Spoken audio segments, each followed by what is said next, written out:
she's no good with words, but I'm worse. But started out a joke of a romantic stuck to my tongue.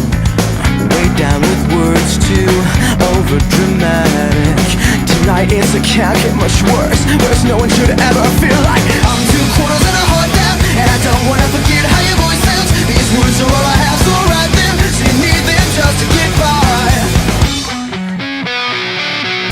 Dance, dance, we're falling apart to have time. Dance, dance, these are the lives you love to lead.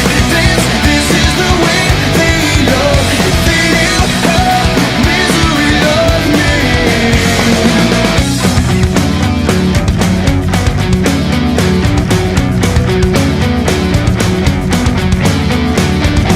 You always fold just before you found out. Drink up, it's last call, last resort, but only the first mistake. And I'm 2/4 and a heart down, and I don't wanna forget how your voice sounds. These words are all I have, so write them. So you need them just to get by. Won't you show me little bit of spark you've been saving for his bad dress? Dance, dance, we're falling apart to have time. Dance, dance, these are the lives you love to lead. Dance, this is the way they love. If they knew how misery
Once in a lifetime, Rika the Glaceon.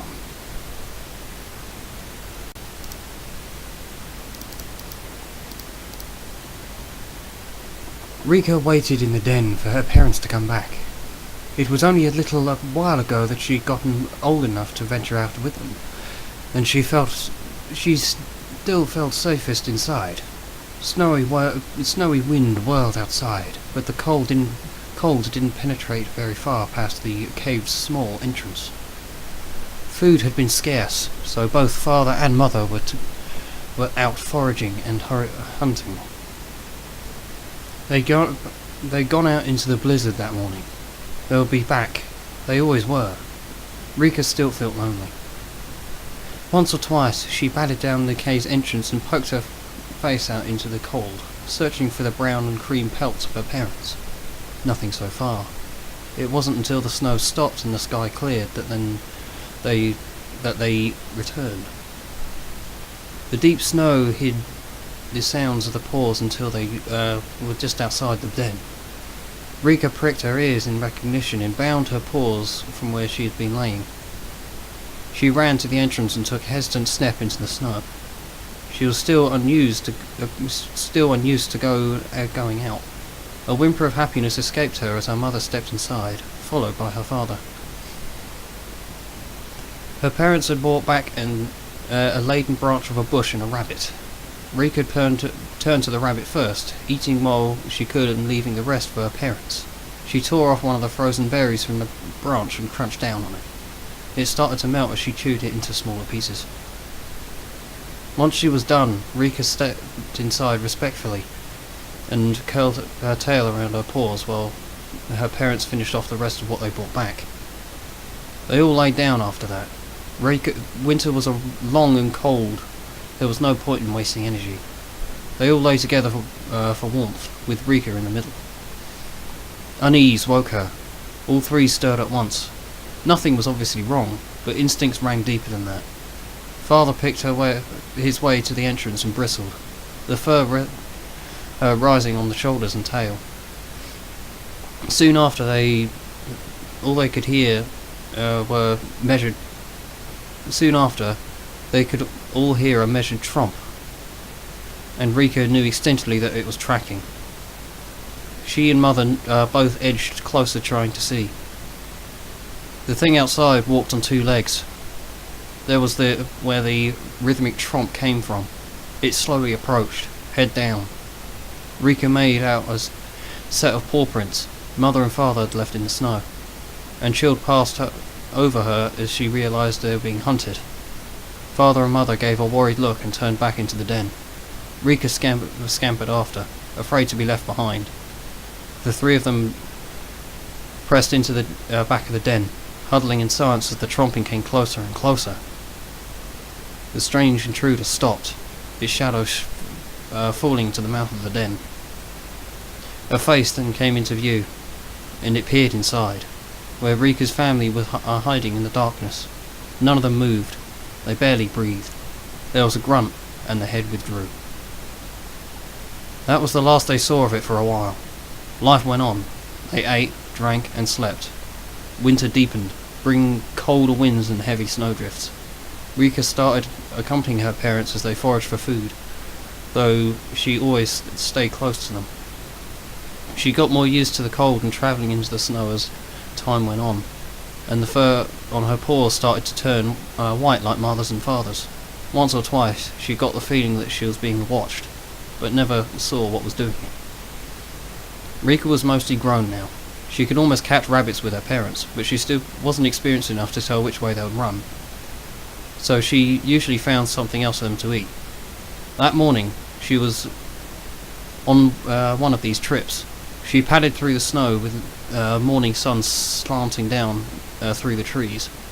It was a cold morning, but Rika felt as long as she kept moving, Mother and Father were a short distance away.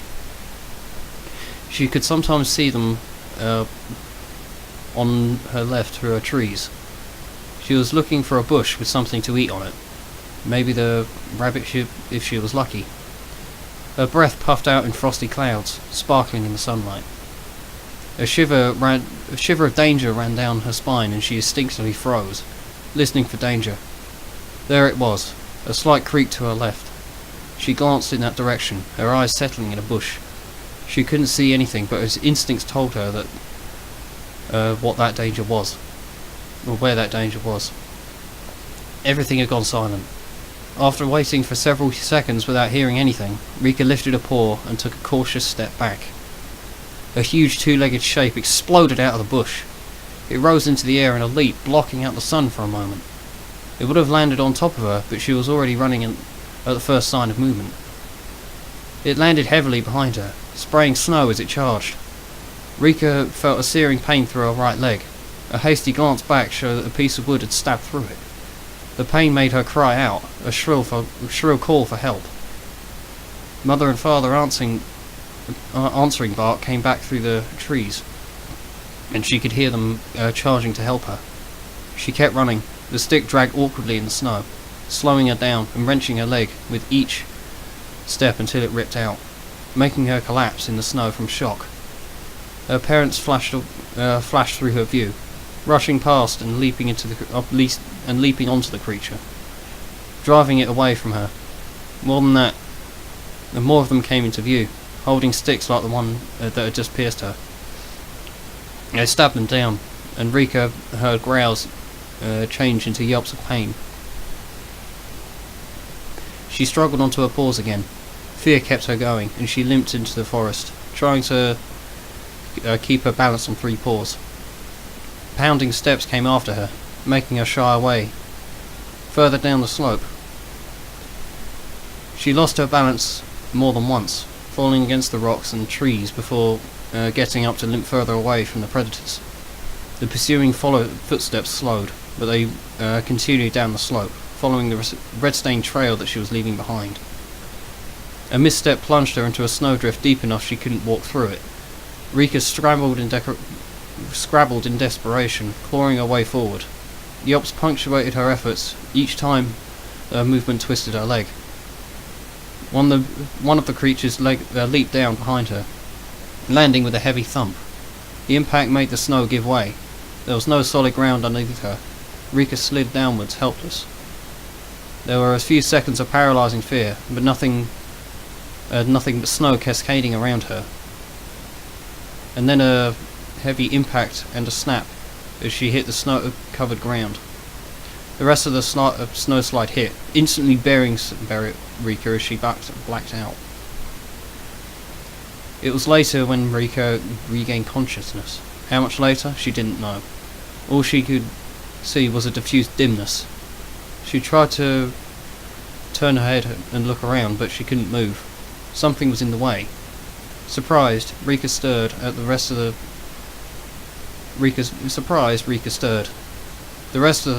her seemed to be trapped too.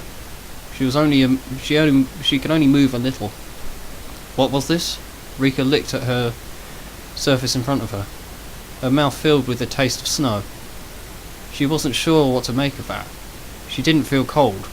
She writhed, trying to move again, but pain flared up in her back. She stopped again. She was completely covered. Rika eyed her prison. There was a spot that was brighter than the rest, and she bit at the snow, slowly carving a hole until she could move her head a little. After a few minutes, she broke through the top layer and could see outside. All Rika could make out through the hole was a wall of rock and a bare tree branch. She writhed again. Pain came again, but the snow covering her shoulders shifted, loosening around her forelegs. With a little scrabbling, Rika was able to get her head out of the snow. As she raised it, she felt an unfamiliar pair of tassels unfurl where her whiskers had been. What is that? Rika looked down as they at where they lay on the snow. They were covered in fine ice blue fur with darker diamond shapes at the where the tips came to points. The same blue diamonds marked her paws. Now that she was aware of her feelers, Rika realised that she could tell how cold it was, even though she wasn't uncomfortable. The wind was picking up. Her new feelers warned that a blizzard was coming. Rika needed to find shelter. She worked the back half of her body out of the snow. It was slow going, and she yelped a little whenever the movement aggravated whatever had happened to her back. Finally, though, Rika pulled free. The first snowflakes were dancing on the wind, swirling around her. She limped away from the cliff, intending to shelter under a pine tree and lick her wounds. Her legs still hurt, though not as much as she remembered. There were no trees in the shadow of the cliff. The rock face wrapped around, blocking sunlight from reaching them. Rika was carefully making her way to the forest edge when a sound stopped her. A rhythmic tramp sounded over the rising wind, carrying echoes of terror. Rika looked wildly around, and her gaze fell on a line of the two-legged predators in the trees ahead. Panic froze her. There was nowhere to hide. As her fear flared, a sudden wind whipped the snow around her. Though it could see the creatures, but though they passed close, none of them seemed to notice her, even though they glanced in her direction occasionally. Eventually, the whole line disappeared from sight, and their steps faded. Rika slowly relaxed, and the thick swirl that had keeping her hidden rolled away again. The blizzard she anticipated was starting to pick up now. Larger flakes blew past, driven by the wind. Rika picked her way forward, sheltering under the low, wide canopy of a pine tree. Rika didn't have much to do for the rest of the day. The blizzard roared around, but not much got through the pine tree, and she felt comfortable. Once she had settled down and assured herself she was alone, Rika turned to examine her leg. There was still dried blood on it, but the wound didn't look or feel as bad as it had been before. She licked it as clean as she could, noticing that the fur underneath had turned white, except for her paws, which were now a deep cold blue. The rest of her was the same. Rika didn't know why. Her back was starting to hurt again, so Rika lay down on her side, waiting out the storm. She passed into a doze, drifting in and out of sleep and hardly noticing the wind that ruffled her fur on the snow that was blowing into a drift behind her back. When she woke again, it was night time. The blizzard had stopped, the air was clear and still again. Rika got up, shaking piles of snow off her fur. Her back hurt less now, although her leg was the same. Rika mostly felt hunger. She wasn't sure when she'd last eaten anything, so she made her way out of the snowy forest to look for food. Nothing had come out yet. Hers were the only prints in the snow. She wouldn't be able to catch anything with her leg hurt. After a while, she found a bush hiding frost-covered berries beneath its leaves. She breathed on one, trying to melt the frost, but nothing happened. She tried again, and again, with the same effect. That was enough to get her curiosity for a moment, and she turned away from the bush into a patch of moonlight. Exhaling again, she saw that the plume of mist that came with every outside wasn't there. Cold, she thought, though I don't feel cold, but I am. It was an unfamiliar feeling. Rika wasn't used to thinking about herself. Her world had always been feelings and instincts. This being different, having to think about what she was. Something new. But it was true too.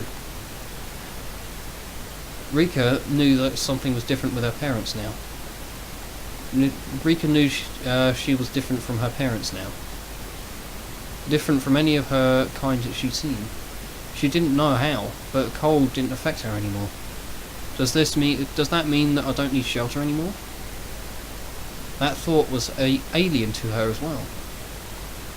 Questions were something her simple existence had never brought.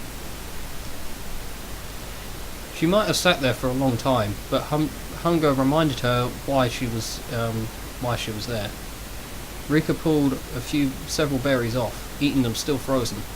She didn't bring any with her. Rika didn't have anyone else to feed. Where were her parents? Rika looked up.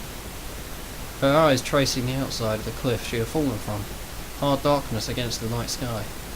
There would be somewhere up there, and and so would her den. If they were alive, they would. There was no way to climb the rock face. Rika would have to find another way up. She limped a little way along the base of the cliff before giving up. It was too dark right now. Rika lay down again, this time in the snow, and curled up to sleep. That night, Rika dreamed for the first time, her mind filled with images of snow and ice. In her dream, they responded to her thoughts, spinning around Rika in her own personal storm. She was filled with an exhilarating sense of possibility, like she could do anything. The dreams stayed with her until the next day, making her wonder what they meant. With the sun up again, Rika resumed her search along the cliff bottom. She had to stop and rest sometimes when her injuries started to trouble her, but she was able to move more easily than she'd hoped through the snowdrifts. The ground started to slope up. That slowed her down, but it also meant that she was getting closer to the top of the cliff. She reached to the side of the rock face, rested again, and then turned to follow the slope to the top. It was steep, but Rika, like generations before her, was born to survive, and she didn't give up. She made it all the way to the top and started back in the direction of her den. Along the way, her attention was drawn to a spot in a snow-covered forest. It looked the same as the rest, but something made it stand out to her. Prince. Rika shook her head. There was no prince here. Last night, snow laid undisturbed. Still the impression persisted. Rika took a step forward and felt a hard crust underfoot. As soon as she touched it, she felt like an echo, a line of paw prints stretching back to behind her. They ran forward only a few steps into a mass of confusion. Rika followed them, and things started to come into focus. There were three set of paw prints here. More prints, larger, came from the different directions and left again. One set of paw prints leaving. Rika's breath caught. There was blood in the snow. My prints from before. She surveyed the scene, the snow with her new eyes. Her prints coming, stopping. The two others, mother and father, rushed to her. Large prints from the two-legged predators that attacked her, and Rika's heart sank. Her parents' prints never left. She knew what that meant. The two-legged creatures had been hunting. She was now alone. Rika retreated forlornly to her den. The scents were a few days old. A few days. That's how long I was under there, she realised. In that time, her whole world had shifted into a place she didn't fully understand. She settled into her routine again, foraging for food in the mornings, and then retreating back into her den to rest. Trying to forget the pain she felt, her back healed, as did her leg. Though it left her with a slight limp, she would probably have for the rest of her life. Just when she started to feel normal again, the hunters came back. Rika found tracks, first in the trees and then out in the open near her den. They crossed her own sometimes, and Rika knew that they were aware of her too. She moved cautiously now, wherever she ventured out, stepping lightly and frequently stopping to listen. Sometimes she could hear them through the trees, so she stayed away. Rika woke one morning, in the back of her den, danger prickling in her fur. She sniffed and immediately picked up the scent of the two hunters. Moving on silent paws, she approached the entrance of the den and stopped again to listen. Silence was everything, was unnaturally still. She took a cautious step out and jerked back as some sixth sense screamed of peril. Something flashed by her past her den, and she heard a hunter's grunt of effort. They were right outside, waiting for her. They couldn't get in, but something told her that to be trapped meant certain death. So she bolted, driven by fear, her limp forgotten for a moment. Rika tore across the open space, stopping short stopping short before she reached the trees as more hunters emerged. She spun. The only other two were coming after her from behind. Rika let out a cry of fear. Something new stirred inside her head. A sudden wind whipped around her, whirling snow up from the ground and surrounding Rika in a miniature snowstorm. Around her, the hunters stopped short, backing away a little. Rika breathing hard, trying to watch them all at once. Even her mind whirled, trying to process what was happening. It was like that dream. The hunters moved hesitantly forward again. One hurled their sticks at One hurled another one of her sticks at her. Rika whirled, and a burst of wind slashed it away from her. Rika retaliated with the newfound power of her dreams.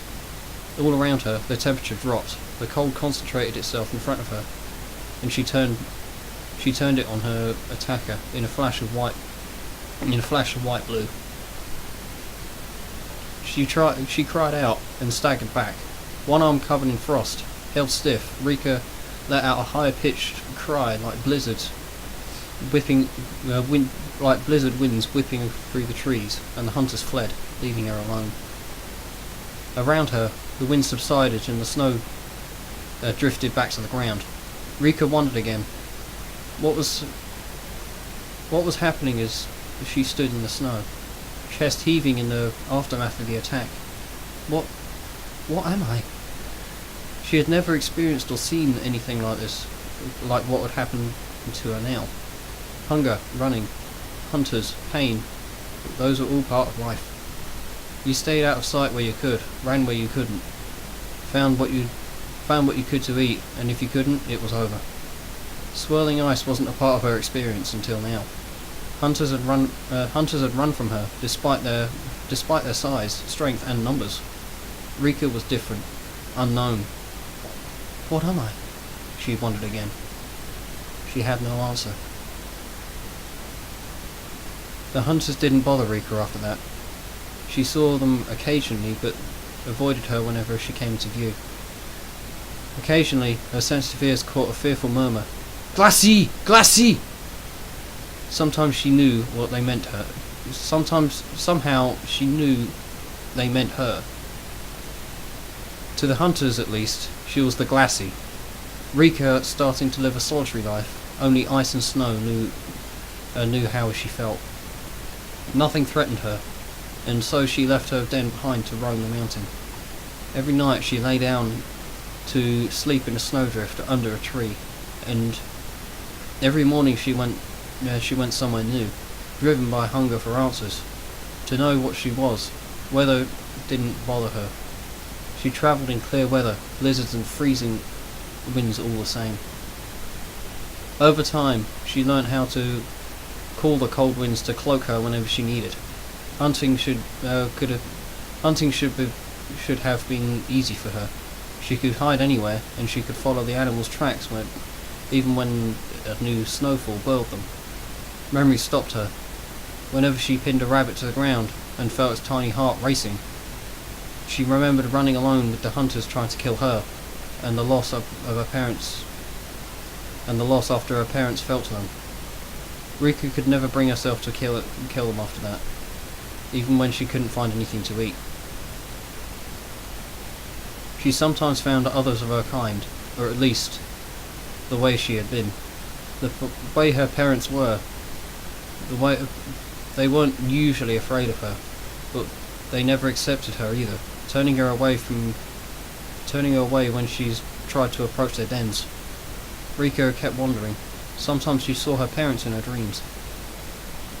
One night, she happened on the hunter's camp.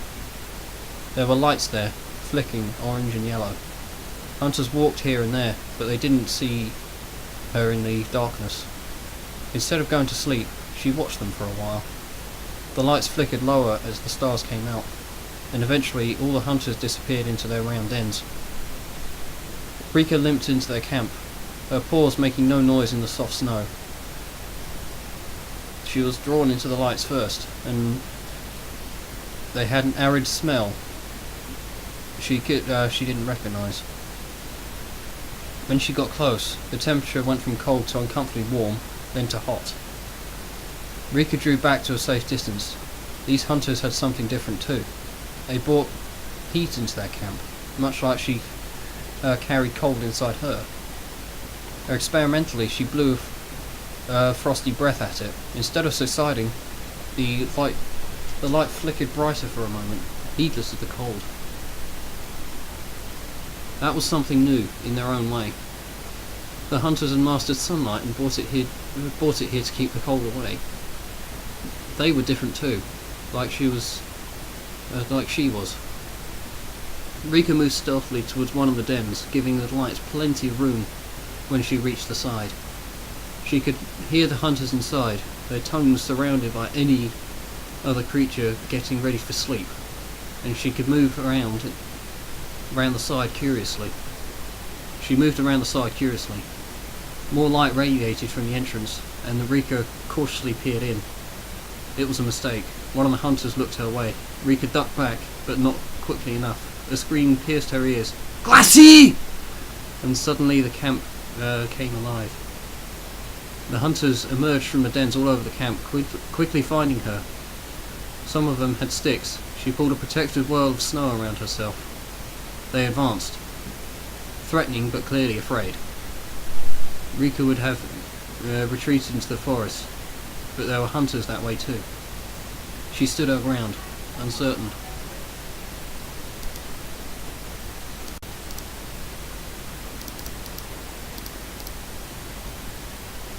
Rika waited in the den for her parents to come back. It was only a little while ago that she'd gotten old enough to venture out with them, and she still felt safest inside. Snowy wind. Nothing happened for a few moments, but then one of the lights flickered into life again. As Rika watched, the hunters took the sticks away, each one carrying a piece of the flickering sun. They came closer, holding these new sun sticks out wardingly. Each step pushed her closer to the breaking point. Finally, one of the hunters came too close and the tension inside Rika snapped. She turned her power to cold blue light and blasted the nearest of them, dropping him frost-covered to the ground. The confusion of shouts rang out, and the hunters all started throwing sun sticks at her. Her wind ripped around, deflecting a few, but it didn't work as well as she was used to against the hunters' heat. Several of them struck her directly, and she shrieked in pain as the light burned her. It hurt, far worse than